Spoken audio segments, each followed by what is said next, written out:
I was dead the day I signed the marriage certificate. Not physically, spiritually, emotionally, because the man across from me, dressed in a borrowed suit and chewing gum like it was just another Tuesday, wasn't someone I chose. He was Derek Cain, my sister's thug friend, the one who once cornered me at a party and whispered, "You're too soft for this world." And now I was his wife, because my sister, sweet-faced, snake-hearted, had stolen the man I loved and left me with this. All with our mother's blessing. "You're always the obedient one," they said. "You'll understand." I didn't, but I nodded, because years of being the quiet daughter, the gentle sister, had taught me how to bury my rage behind smiles. They thought they'd broken me. They didn't know I'd already died inside. And when a woman dies like that, the one who rises afterward isn't there to be saved. She's there to rewrite the story. Derek Cain didn't smile during the wedding. He just leaned against the courthouse wall like he was waiting for a cigarette break, not a va. My dress didn't fit right. My shoes pinched. No one from my side of the family cried or clapped. My sister, Allison, wore a white blazer and a smirk, standing beside the man who used to be mine. Evan, my Evan. They looked like a picture-perfect couple. Successful, glowing, victorious. I watched her loop her arm through his like he'd always been hers. And maybe, in her mind, he had. After all, she'd been competing with me since we were kids, stealing my dolls, my birthday spotlight, my father's affection. I just never thought she'd steal the one man who used to look at me like I was his whole world. But she did. And they thought they'd buried me beneath this farce of a marriage. What they didn't know was I'd been planning my resurrection since the day she kissed him. Derek moved into my apartment like it was a hotel. He left clothes scattered on the floor, played loud music, came home smelling like bars and cheap perfume. I didn't complain. I didn't cry. I watched. I waited. I kept a journal under my mattress, writing everything down, his habits, his moods, his secrets. Because I knew what they didn't. Silence wasn't weakness. It was strategy. Allison thought she'd humiliated me, that she'd secured a perfect life by cutting me off and forcing my hand. But all she did was hand me the keys to my next move. Derek thought he married a doormat. But the longer he stayed in my space, the more he started to realize I wasn't soft. I was calculating. I made tea every night, asked him how his day went, smiled like I didn't see through him. He didn't know it yet, but every polite nod I gave him was a brick in the house of my revenge.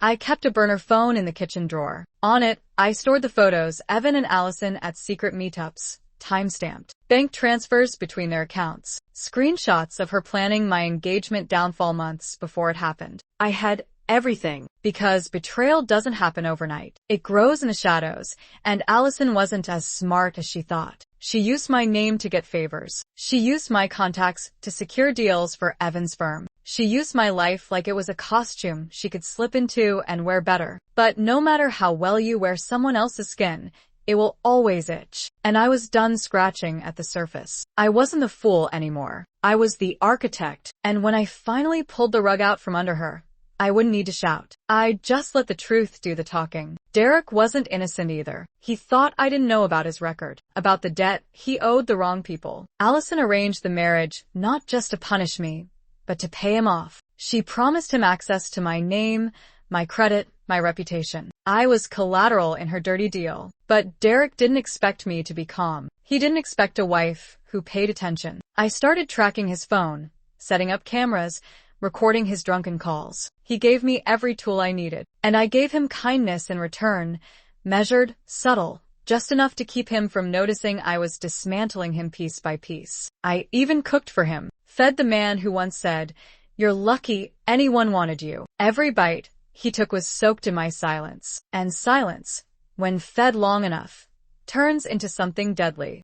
3 months in, Allison invited us to dinner. A little celebration, she called it, to show there's no hard feelings. I dressed the part, wore the soft colors she said always made me look weak, curled my hair the way Evan used to like it. When we arrived, she greeted us like nothing had happened. Evan stiffened when he saw me just for a second, but I caught it. Derek made a crude joke about the wine. I laughed. Allison smirked. She thought she was winning. I toasted to their happiness, let them believe I'd accepted my role in the background of their fairy tale. But as she clinked her glass against mine, She didn't notice the flash drive in my purse. She didn't know the lawyer I'd hired was already preparing to dismantle everything she built with Evan. And she had no idea that Derek, her thug of choice, was about to cost her far more than she bargained for. The night after that dinner, Derek got a phone call that rattled him. He slammed the door, punched the wall, cursed under his breath. I didn't ask what happened. I just handed him an ice pack and listened. That's what women like me are good at,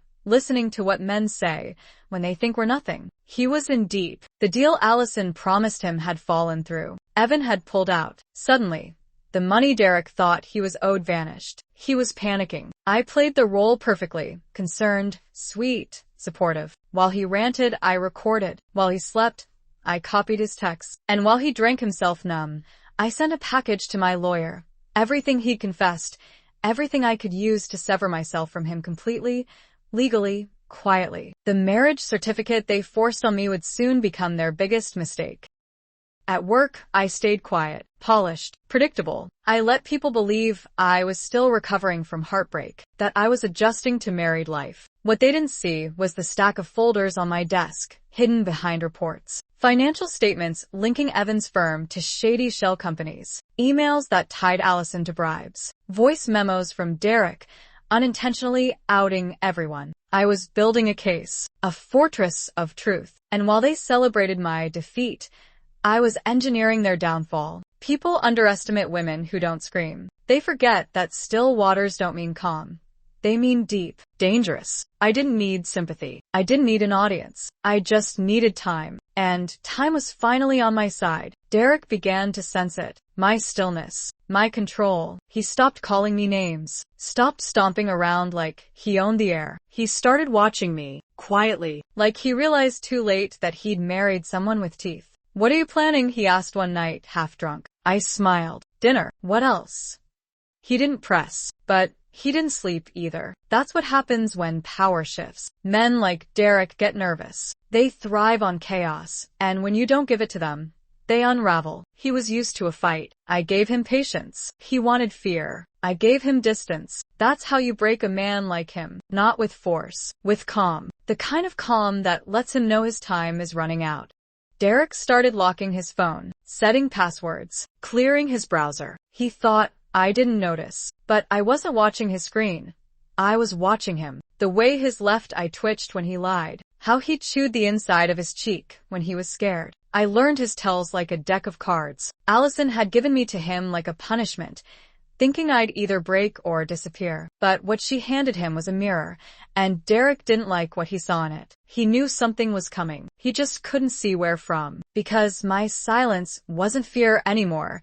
It was precision. I cooked. I cleaned. I smiled. And all the while, I sharpened the blade of my freedom behind closed doors. I visited my father's grave on a rainy Tuesday, alone. No cameras, no calls. Just me, a bouquet of lilies, and a whispered truth I needed him to hear. "They used me," I said, kneeling by the headstone. "They broke me, but I didn't stay broken." My father had been the only one who saw through Allison's shine. He once warned me, "She wants everything that makes you glow." I didn't listen. I should have. But now, I felt him in every decision I made. I left a note beside the flowers, sealed, simple. "I'm not afraid of them anymore." When I walked away, I didn't look back, because what was coming wasn't for the dead. It was for the ones who buried me alive and forgot I still had breath. Allison sent me a message the next day, just a photo. Her and Evan on a yacht, matching sunglasses, champagne. "Wish you were here," it said. She was taunting me, or trying to. What she didn't know was I'd already intercepted her itinerary. I knew exactly where they were, who owned the boat, who paid for the trip, and more importantly, I knew whose money they used, mine, tied to an old joint account I never closed. Careless, greedy, typical. I forwarded the bank records to my lawyer, along with timestamps, screenshots, and the last of Derek's drunken confessions. The picture wasn't a wound. It was proof. The kind of evidence that doesn't just ruin reputations, it ruins futures. That weekend, I accidentally ran into Evan at a corporate event. Alone. Allison was out of town, and he hadn't expected me to show up. He looked good. Tailored, calm, like nothing had happened. I greeted him with a smile that didn't touch my eyes. "Long time," I said. He hesitated, then nodded. You look, well. I did, because I let him talk, let him pretend we were old friends, let him lean in just a little too close. That's when I whispered, do you ever think about what it felt like to betray someone who would have died for you? His face strained. He laughed nervously. It's not what you think, but I was already walking away. That wasn't a conversation. It was a warning shot, and it landed. Derek's past finally caught up to him the following week. The same people he owed came knocking, literally, at our door. He panicked, begged me to talk to them. I didn't. I stood behind the peephole and let him sweat. That night, he accused me of setting him up. I didn't deny it. I didn't confirm it either. I just said, it's funny how quickly things fall apart when no one's protecting you. He slept on the couch that night. If he slept at all, I knew then that he wouldn't last much longer. Men like Derek fold fast once they realize they're not the ones holding the cards. Allison called, frantic. Is everything okay with Derek? I could hear the fear behind her fake concern. She wasn't worried about him. She was worried about the mess he might spill. He's fine. I lied. Why? Nervous your secret might get out. There was a pause. She tried to laugh it off, but I'd already planted the seed. And soon, she'd start wondering what Derek told me, what I knew, what I'd seen. That's the beauty of control. It doesn't come from exposure. It comes from implication. And the more she wondered, the more reckless she'd become. She'd show her cracks, and I'd be there, waiting, to watch her break. I wore white the next time I saw them, head to toe, clean, crisp, serene. It was a charity gala, one Allison had organized to promote her and Evan's power couple brand. I arrived late, just in time for the cameras. Derek was nowhere to be found. Evan looked shocked. Allison looked threatened. I didn't greet them. I didn't need to. My presence was the message. She rushed over in heels too high, voice too sweet. I didn't know you'd be here. I smiled. I know. That's what makes it fun. Her eyes narrowed. I leaned in, whispered, smile, dear. People are watching. And she did, but her lips trembled because she finally understood. She hadn't married into peace. She'd married into war. That night, the story broke. Small at first, just a leak. A whisper online. Whistleblower reveals financial fraud inside Cain and Lynn Consulting. But it would spread, because I'd made sure the press got every clean, juicy detail. Allison would trace it back to me, of course. But by then, it wouldn't matter. The truth would already be out. Her kingdom, built on lies and manipulation, would begin to crumble. Derek would flip, Evan would retreat, and I would be the ghost in their machine, unreachable, untouchable, unforgettable. That was the plan. That was the quiet revenge I promised the girl who signed that marriage certificate while bleeding inside. I didn't just survive what they did to me. I repurposed it into power. The next morning, I stood at the mirror, brushing my hair as Derek packed his things in silence. No threats, no apologies, just resignation. Where will you go? I asked casually. He shrugged. Anywhere but here. I nodded. Smart. And then, as he reached the door, I added, tell Allison she was right about one thing. I am the obedient one. I just take orders from a different version of myself now. He stared at me, waiting for a reaction, a tear, a crack in my voice. But I gave him nothing, because the woman they buried was long gone. And the one who stood in her place? She wasn't just reborn. She was finished being underestimated. The fallout was delicious. Subtle at first, missed calls, canceled meetings, nervous glances at events. Then came the firings, the investigations, the whispers in boardrooms that started turning into statements. Allison tried to keep it together, but nothing rattles a liar like exposure. Evan distanced himself quickly, pulling his shares, pretending he'd been tricked too. Typical. He didn't just abandon me. He abandoned her too, once the fire got too close. I watched it all from my quiet corner, sipping tea in the same apartment they once mocked. I didn't gloat. I didn't post anything. I just observed, because sometimes the best kind of revenge doesn't come with a scream. It comes with silence and a front row seat. My lawyer called a few days later. It's all moving faster than we expected, she said. They're folding, both of them. I thanked her. She asked if I wanted a press statement. No, I said. Let them wonder. And they did. Allison searched for allies. But no one wants to stand next to a collapsing tower. Derek was already gone, fled the state, apparently. Evan's accounts were frozen, his face no longer plastered across magazine covers. The three of them had spun a web, so tight they forgot what happens when it unravels. Meanwhile, I was free, legally, emotionally, entirely. No husband, no debt, no more borrowed identity, just me, and the life I was finally reclaiming. I didn't expect the apology, but it came anyway. A single message from Allison. I didn't mean for it to go this far. No punctuation, no name, just cowardice in digital form. I didn't reply. I stared at it for a while, thinking back to all the times I'd forgiven her when we were kids. The broken toys, the cruel words, the fake tears. Back then, I believed she was just learning. But now I knew some people don't grow up. They grow better at pretending. And forgiveness, while noble, isn't owed. Especially not when someone steals your life and offers you guilt like it's currency. She could keep her regret. I was rich in freedom. I started redecorating the apartment that week. Got rid of the couch Derek loved. Donated every dish we used. Painted the bedroom a deep, stormy blue. It felt like shedding skin. Every drawer I cleaned, every corner I scrubbed, I whispered, "This is mine now." Not just the space, the peace, the autonomy. No more performing, no more shrinking. I even bought a chair I knew they'd both hate. Oversized, velvet, unapologetically dramatic. Every time I sat in it, I smiled. Because it didn't just represent comfort. It represented rebellion. The kind that doesn't scream but settles in like roots. Slow, strong, unmovable. I saw Evan again by accident. A conference, a handshake, a too long stare. He tried to speak, but I cut him off with a smile that meant don't. I wasn't angry. I wasn't hurt. I was indifferent. And that scared him more than rage ever could. He tried to act casual. "You look great," he said. "I know," I replied. Then I walked away. No parting glance. No longing. Just grace. Because grace, when worn by the wronged, is the most haunting thing a betrayer can witness. It says, "You mattered once, but now you're nothing." A local paper wrote an op-ed about the scandal, called it the fall of the golden couple. I clipped it, folded it, and tucked it into a book on my shelf. Not for revenge, for memory, so that the next time someone tried to steal my light, I'd remember I was never powerless, just patient. And when you mix patience with intelligence, that's when you become unstoppable. The article barely mentioned me. Just a footnote.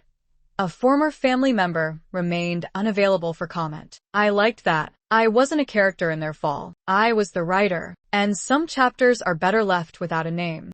I started walking more. Mornings, before the city got loud. I liked the quiet. The way the air felt unjudging. Free of expectation. I used to walk to please others, to stay in shape, to calm my nerves. Now I walk to breathe, to think, to remember who I was before they rewrote my story. The girl who liked cloudy days and old bookstores, who cried during sad commercials and still believed in soft things. She wasn't weak. She was layered. And now that I'd peeled away everyone who tried to define her, she could finally be herself, unfiltered, unapologetic, alive. One morning, I passed the courthouse where I married Derek. It didn't sting. It didn't shake me. I just paused, looked up, and smiled. Not because I was proud of surviving, but because I was proud of who I'd become after the worst parts. I didn't just walk out of that marriage. I evolved. I shed their labels, their insults, their chains. And in their place, I built a woman who doesn't just recover, she reinvents. That's what rebirth is. Not a new version. A true one. One they can't touch. Can't predict, can't break, not ever again. The final piece came a week later, a formal letter from the court. Divorce finalized. Settlement closed. No further contact required. I framed it, hung it behind my door. Some people hang photos of their weddings. I hung proof of my escape, because that's what this really was. Not a story of heartbreak, a story of escape, of reclaiming, of one woman who was buried under lies and expectations, and who rose from the ruins without needing to explain her silence. She just walked away and let the rest collapse behind her. Because in the end, I didn't destroy them. They destroyed themselves. I just handed them the mirror.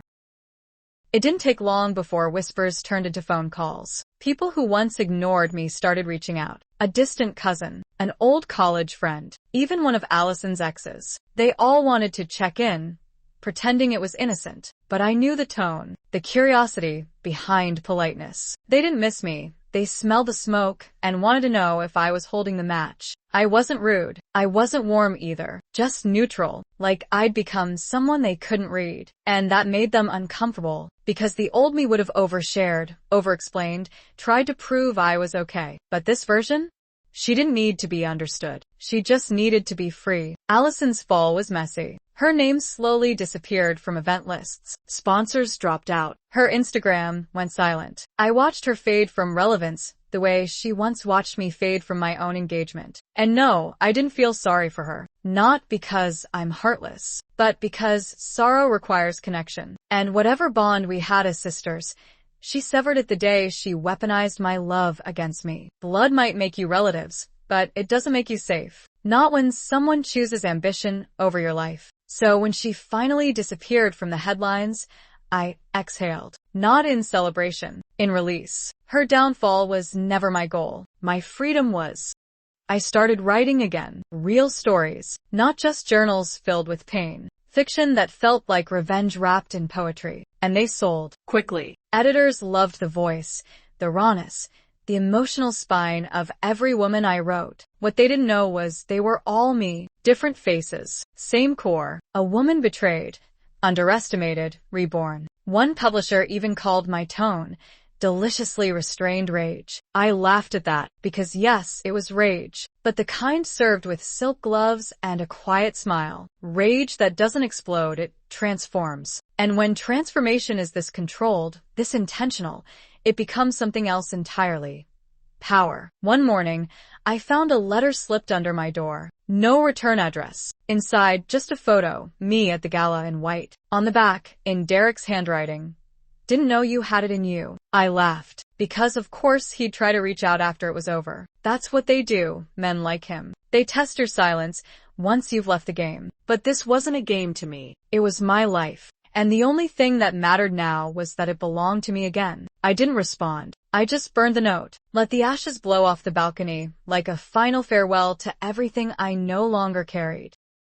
Sometimes people ask if I'll ever reconnect with Allison, if I'd ever forgive. And I smile politely because they mean well, but they don't get it. Forgiveness isn't a performance, it's a boundary. And mine doesn't include her anymore. Not because I hate her, but because I've outgrown her. Her chaos, her need to win, her manipulations disguised as sisterhood. I don't wish her pain. I wish her distance. Enough of it that I can breathe without choking on old memories. Enough that I don't need to relive the betrayal to remind myself of who I've become. Some things aren't meant to be fixed. Some bridges are meant to burn and stay burned. The story made its rounds in small circles. People talked, gossiped, anonymously, of course. That's what they do when the woman they counted out becomes the one they fear. They said I was cold, calculated, dangerous. I didn't correct them. Let them build whatever myth they wanted. Because what I am isn't their concern. What I am is done. Done asking for space. Done shrinking to fit into palatable boxes. Done being defined by people who never once asked who I really was. If they see me as cold, fine. I've been warm. I've been soft. Now I'm steel.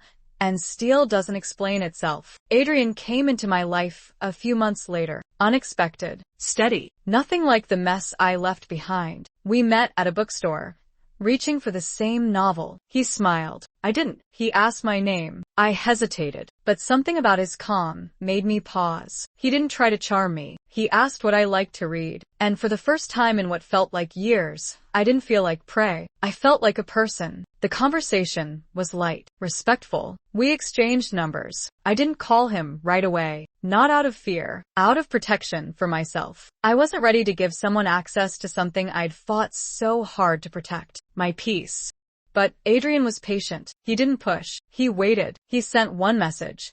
Just checking in. Hope your week's been kind to you. That word, kind, sat with me for days. Because no one ever asked that before. People asked if I was successful, strong, surviving. But not if the world had been kind. And that, more than anything, made me want to see him again. Kindness, when you've known cruelty in love, feels like rebellion. And I was finally ready to rebel. Not with fire, but with softness I chose for myself. I met him for coffee, The following week, he brought a book, not flowers, not a performance, just something we could talk about. We sat for hours, and I didn't tell him everything, just enough. Enough for him to understand that I had scars, but they were mine. That I had history, but it no longer defined me. And the best part? He didn't ask for details. He just listened. That was it. No judgment. No savior complex. Just presence. I didn't know where it would go. I just knew one thing. It was the first time I felt like I was writing a story that didn't begin with betrayal. Because this time, I wasn't a plot twist in someone else's novel. I was the author. It took time, but I realized something important. You don't need to be loved by the ones who hurt you to feel whole again. You just need to love the version of yourself that survived them. I stopped looking for closure from Allison, or Derek, or Evan. I stopped needing apologies I'd never receive. My healing didn't come from hearing, "I'm sorry." It came from looking in the mirror and no longer seeing the version of me who begged for love in rooms that were always cold. I didn't become ruthless. I became responsible for my heart, my space, my future. That's what they hate most about rebirth. It doesn't ask permission. Adrian and I started seeing each other regularly. No pressure. No labels. Just quiet companionship. He never asked why I flinched when the door closed too hard, or why I sometimes stared into space mid-conversation. He gave me room, and because of that, I slowly let him in. Trust, for me, was no longer something I handed out freely. It was earned moment by moment. And Adrian earned it by not rushing, by not rescuing, by just showing up. That's what love should look like. Not fireworks, not rescue missions, just consistent peace. And for the first time in my life, peace felt safe. One evening, Adrian asked if I believed in second chances. I looked at him, really looked at him, and said, "Only if they're not with the same people who destroyed the first." He smiled. That's fair. He didn't ask about my past again. But from that moment on, I knew he understood. He didn't need to know the full story to respect the woman who rose from it. And in that quiet understanding, I found something deeper than chemistry. I found safety. I found room to breathe. That's what love becomes when you've known betrayal. It stops being about intensity and starts being about integrity. Allison reached out again once. A voicemail. She was crying. Said things had gotten bad. That she wished we could go back. I listened to the whole thing without feeling a single pull. The girl I used to be would have returned that call. Would have believed there was something left to fix. But I'm not her anymore. Some bridges burn. Some collapse. But this one? I torched it with intention. I deleted the message. Not as revenge. As self-respect. Because closure isn't a phone call. It's a decision. And I'd already made mine the moment she sold me for status. I published my first book under a pseudonym. It hit modest success. But it wasn't the reviews that mattered. It was the readers, the letters, the quiet notes from women who wrote, "I saw myself in her." That made everything worth it. Because I didn't write it to be known. I wrote it to be understood. To remind anyone who's ever been silenced that their voice still has volume. That rebirth doesn't need an audience. It just needs truth. And the truth is, healing is possible. Even after the most brutal betrayals. Even when the scars are deep. Especially when the wounds were made by the people who swore they'd protect you. I stopped measuring time by holidays and milestones. I started measuring it by how often I woke up with a calm heart. How long I could go without hearing my own inner critic whisper. I started counting wins in small things. How I didn't flinch when someone raised their voice in a cafe. How I took up space in conversations without apologizing. These were my victories. Not flashy, not public, but sacred. Quiet triumphs stacked like stones on a path I'd built with blood, breath, and broken glass. I didn't just survive them. I transformed in spite of them. Adrian invited me to a dinner party. Small, warm, full of people who didn't ask invasive questions. I wore a navy dress, no makeup, hair in a simple braid. And I felt beautiful, not for how I looked, but for how far I'd come. One of his friends asked what I did. I said, "I write stories about women who walk through fire and don't lose their softness." He nodded. "Sounds powerful." I smiled. It is, because that's what I'd become. A woman who didn't need to harden to survive. A woman who made tenderness her weapon. And in that room, filled with laughter and candles and clinking glasses, I didn't feel like a survivor. I felt like a force. Every time I thought of Derek, Evan, or Allison now, it didn't sting. It echoed. softly. Not in pain, but in proof. Proof that the worst things they didn't become the most important things about me. I wasn't their mistake. I was my own redemption. And that's what rebirth is. Not a clean slate, but a reclamation. You don't forget who tried to bury you. You just build a life so beautiful,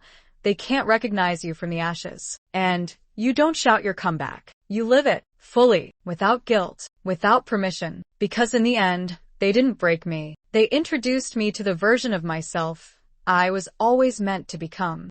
I passed by the building where Evan used to work. It was for a meeting of my own, same neighborhood, different floor, different life. I stood outside for a moment, watching people buzz in and out. He used to walk through those doors like he owned the air, like nothing could touch him. But now, the nameplate on the wall had changed. His company had downsized, merged, rebranded. Just like him, once shiny, now forgettable. I didn't feel anything looking at that building. Not pride, not revenge, just distance. The kind that comes from knowing you survived the same storm that drowned the ones who laughed while you sank. That kind of peace?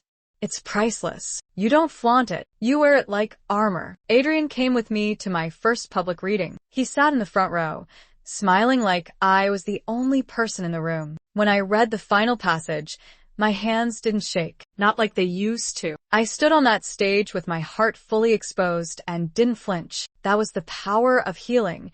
It didn't erase the pain, but it turned it into art. The audience clapped. A few even wiped their eyes. But it was Adrian's quiet nod that grounded me. He didn't need the applause to know what it cost me to get here. And that made it feel real. He wasn't in love with my story. He was in love with the woman who lived through it and still found the courage to tell it. Some days I still remember the sound of Allison's laughter. Not because I miss her, but because it reminds me how easy it is for cruelty to wear a smile. How betrayal doesn't always come with a knife. It comes with lipstick, champagne, and sisterhood. I don't wish her harm. I wish her growth. Because I don't need her to fall lower for me to stay standing. I just need her to know she never broke me. Not completely. Because what she thought was the end for me was just the beginning of a chapter she was never meant to read. There's a photo I keep tucked inside a drawer. Not one I show anyone. It's of me, bruised heart, strained smile, eyes that look too quiet. It was taken the day before the wedding. A version of me trapped in silence, standing on the edge of a cliff. Too scared to jump. I keep it not to mourn her, but to remember what she gave me. That girl, so soft, so scared, kept breathing. Even when it hurt, even when no one held her hand, she kept walking. And because of her, I'm here. So when I feel tired now, I don't push her away. I thank her. She was never weak. She was the reason I got strong. I went back to that courthouse. Not for revenge. Not for nostalgia. Just to stand on the same steps where I once died inside and remind myself I'm no longer buried. The building looked the same, but I didn't. I took a breath, let it fill my lungs, steady and calm. The girl who once stood here in shame had become a woman who carried her name like a weapon. Not to hurt, but to protect, to shield, to write new stories with a spine made of every time she was told she wasn't enough. And now, she was more than enough. She was unreachable. I started hosting small workshops, private groups for women going through betrayal, divorce, abandonment. We didn't just talk about the pain. We talked about what comes after. I didn't tell them what to do. I told them what I did, how I rose, how I healed without turning bitter, how I learned to trust my own voice after years of silence. And in those rooms, with eyes full of fire and hands that still trembled, I watched other women start to believe in their own rebirth. That was the most powerful thing I'd ever done. Not exposing my enemies, but reminding others that they were never as powerless as they were made to feel. Allison eventually vanished from the city, moved somewhere small, rebranded, changed her hair. I saw a photo online once. She looked tired, not ruined, just ordinary. That was her real punishment. Not scandal, not shame, irrelevance. The girl who once needed to win at all costs had faded into a version of herself she never wanted. And the woman she tried to destroy had become someone worth writing about. That's the thing about villains. They burn so hot. They don't see the slow flame of the phoenix behind them, rising, glowing, watching it all unfold with grace. Adrian proposed on a rainy Tuesday. No big speech. Just a quiet kitchen, a chipped mug, and a ring hidden beside the cinnamon jar. "I don't want to fix you," he said. "I just want to keep choosing you." I didn't cry. I just said yes. Not because he completed me, but because I finally believed love didn't need to feel like war. It could be warm, still, grounded, and most of all mutual. The kind of love that doesn't save you from your past, but walks beside you while you rewrite the ending. Because I wasn't looking for a hero anymore. I had already become my own. The wedding was small, just a few close friends, the scent of garden roses, and sunlight that felt like grace. I wore ivory, not white. Not because of shame, but because I wasn't starting over. I was continuing, on my own terms. Adrian cried when I walked toward him, not from pity, from pride. He'd seen what I survived. He knew what it meant for me to trust again. We didn't read vows from paper. We spoke from memory. And when I said, "Thank you for loving me without needing to erase what I've lived through," the whole garden seemed to hold its breath. Because in that moment, I wasn't marrying a man to escape the past. I was anchoring the future to someone who respected every scar that built me. After the ceremony, a woman approached me, said she recognized my name from an old article, said she used to work with Allison. "She used to say you were weak," the woman admitted. I'm glad to see she was wrong. I smiled, not smugly, just softly. "She wasn't wrong," I said. I was weak, and then I wasn't. The woman nodded. That was all. No pras, no gushing. Just truth exchanged like currency between two women who understood what it meant to be buried and rise anyway. And that, more than the ceremony, more than the cake, was my real vow, to never again apologize for surviving. I kept writing. My second book sold faster than the first. It wasn't about Allison, or Evan, or even Derek Cain. It was about the girl who married a man she feared, and the woman who walked out of that marriage without looking back. People called it fiction, and I let them, because sometimes the truth needs a layer of lace to be palatable. What mattered most was the message, that survival isn't just about leaving. It's about choosing who you become afterward. I didn't write to rehash the pain. I wrote to honor the woman who carried it and still stood up straighter with every passing day. Derek was spotted in Nevada last, running some half-legal business, dating someone half his age. Evan's LinkedIn said consulting, which was rich considering the silence around his fall. And Allison?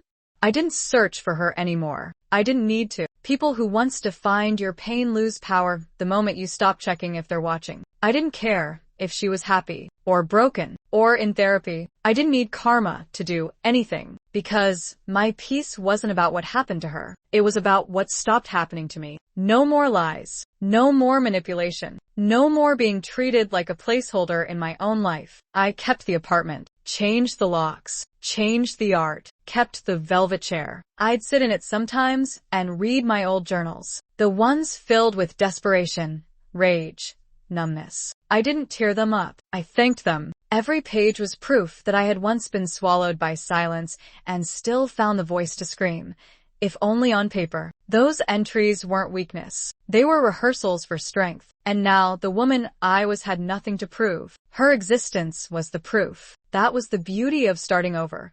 You stop needing the past to make sense. You just start living like you're the one who finally gets to write the ending. Adrian never asked for more than I could give. He didn't try to fix what was already healed. He just existed with me, softly, attentively. We built rituals together. Friday tea on the balcony, Sunday walks to the bookstore, saying I love you like it was ordinary, not a reward. And the more I lived in this stillness, the more I realized love wasn't the reward for healing. It was the reflection of it, because the version of me who used to ache for validation no longer showed up. She'd done her job. She brought me here. And now she was resting, watching me thrive with a quiet smile. I was never going to forget what happened. That's the thing they don't tell you about forgiveness. It's not forgetting. It's remembering without reopening. I could recall it all in vivid color.